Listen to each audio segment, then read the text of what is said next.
আপনি যেটা বললেন যে কালকে লক্ষাধিক মানুষ নামবে, তো সেই লক্ষাধিক লোক তো আমরা খুঁজতেছি ভাই, সেই লক্ষাধিক লোক তো পুলিশ খুঁজতেছে। এত কথা না বলে লোকগুলি নামালেই তো হয়।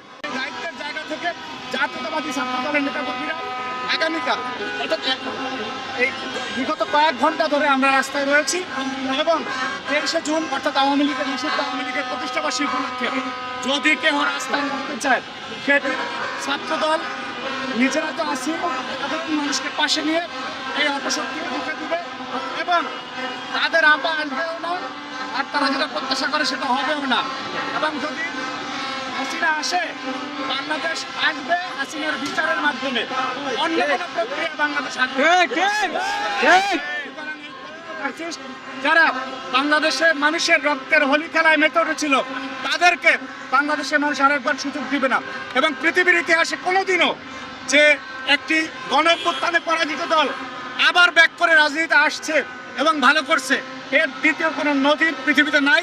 সুতরাং আওয়ামী লীগের যারা বুঝে না বুঝে কয়েকটা টাকা দিয়ে রাস্তায় নামাচ্ছে তাদের সতর্ক হওয়া উচিত যে দূরে থেকে তাদের নেত্রী সেফ জোনে থেকে তারপর মানুষগুলিকে বিপদে ফেলছে, এই বিষয়ে তাদের বিবেকবোধের কাছে প্রশ্ন করে এই সমস্ত কাজ থেকে তাদের বিরত থাকা উচিত বলে আপনার।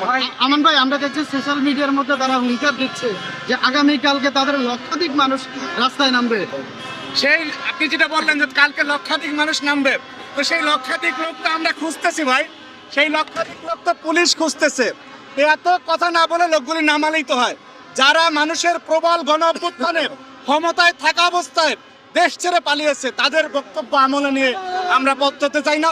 তারপরও তারা রাস্তায় নামলে বাংলাদেশের মানুষ তাদের যেটা প্রাপ্য সেটা বুঝিয়ে দেবে ইনশাআল্লাহ। আমরা একটা জিনিস দেখেছি, চৈতালি চক্রবর্তী নামে সুপ্রিম কোর্টের আইনজীবী, এগুলি আসলে একেবারেই ওই টিকটকার টাইপের কথাবার্তা।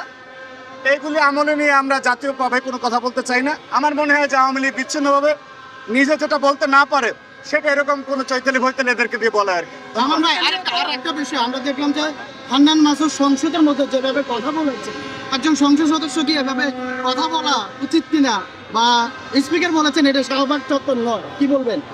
তো সেটা তো সংসদের বিষয়, ওনাদের যে পরিপক্কতার ম্যাচুরিটির অভাব রয়েছে সেটি কথাবার্তা বোঝা যায়। আবার দিন শেষে বিপদে পড়লে রাজনৈতিক অভিভাবক হিসাবে অথবা জাতির অভিভাবক হিসাবে বিএনপির দ্বারস্থ হবেন ওনারা, এই বিষয়ে কোনো সন্দেহ নাই।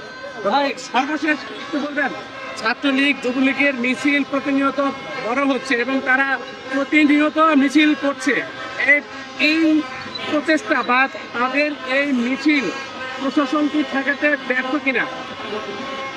দেখুন, আপনার তাদের মিছিলগুলোর স্টাইলগুলো আপনারা জানেন যে ওই রাস্তা দিয়ে যখন মিছিল